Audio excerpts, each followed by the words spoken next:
Number 3, এটা আমাদের বেশিরভাগ মানুষ জীবনে হয়তো শুনেনও নাই, অনেকে হয়তো শুনছেন, আমল করা হয় না।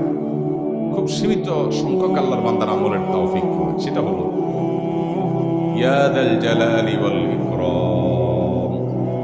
এটা একটা জিকির, আল্লাহ তাআলাকে ডাকা, আহ্বান করা, এটাই জিকির। ইয়া যাল জালালি ওয়াল ইকরাম। নবী করিম সাল্লাল্লাহু আলাইহি সাল্লাম বলেছেন, আলিজু বিয়া যাল জালালি ওয়াল ইকরাম।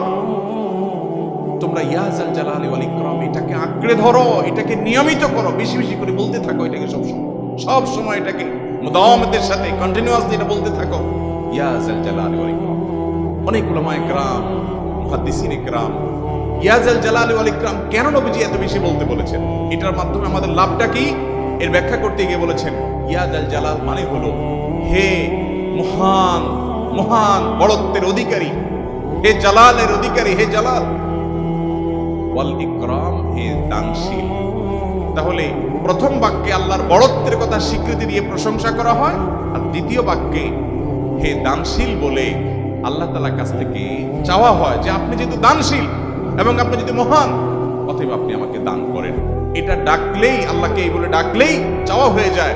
এই জন্য বেশি বেশি করে ইয়া যাল জালালি ওয়াল ইকরাম করতে হবে। তার 4 নম্বর হলো লা হাওলা ওয়ালা কুওয়াতা ইল্লা বিল্লাহ। লা হাওলা ওয়ালা কুওয়াতা ইল্লা বিল্লাহ। লা হাওলা ওয়ালা কুওয়াতা ইল্লা বিল্লাহ, এটা হলো সারেন্ডার করা, আল্লাহর কাছে সারেন্ডার করা, আত্মসমর্পণ করা। মানে আল্লাহ ছাড়া কোনো ভালো কাজ করার ক্ষমতা কারণ নাই, করার তৌফিক দেওয়ার ক্ষমতা কারণ নাই, আর পাপ থেকে বাঁচানোর ক্ষমতা কারণ নাই। এই জন্য আমি কেমন যেন আল্লাহর কাছে সারেন্ডার করছেন, লা হাওলা ওয়ালা কুওয়াতা ইল্লা বিল্লাহ। কোন অবস্থা, কোন সামর্থ্য, এগুলো কারোর কাছে নাই, শুধুমাত্র কার কাছে আছে? আল্লাহর কাছে আছে।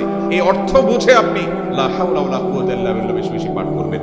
নবী করিম সাল্লাল্লাহু আলাইহি সাল্লাম বলেছেন, তোমাদেরকে কি আমি জান্নাতের একটা ভান্ডারের খোঁজ দিব, খবর দিব, যেটা জান্নাতের ভান্ডার, সওয়াব টওয়াব না, সাধারণ অল্প স্বল্প সওয়াব না, পুরো জান্নাতের ভান্ডারের সন্ধান দিয়ে দিব।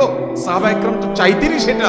নবীজি সাল্লাল্লাহু আলাইহি সাল্লাম তখন বলেছেন যে লা হাওলা ওয়ালা কুওয়াতা ইল্লা বিল্লাহ, এটা হলো কানজুম মিন কুনুজিল জান্নাহ, জান্নাতের ভান্ডার সমূহের মধ্যে থেকে একটা বড় ভান্ডার হলো লা হাওলা ওয়ালা কুওয়াতা ইল্লা বিল্লাহ। অতএব এই আমলটাও বেশি বেশি করবেন। 4 নম্বর আমল হয়ে গেল।